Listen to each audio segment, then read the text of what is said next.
Ini Dr. Kamaruzzaman.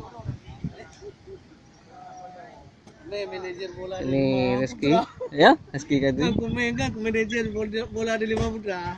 Ang gara. Ganda itu, Boy. Ya, ya, mau di kapalo. Ini Aldevi. Ini Pak Reza, Reza Farel. Kemudian ini Pak Manta. Dan ini mobil saya.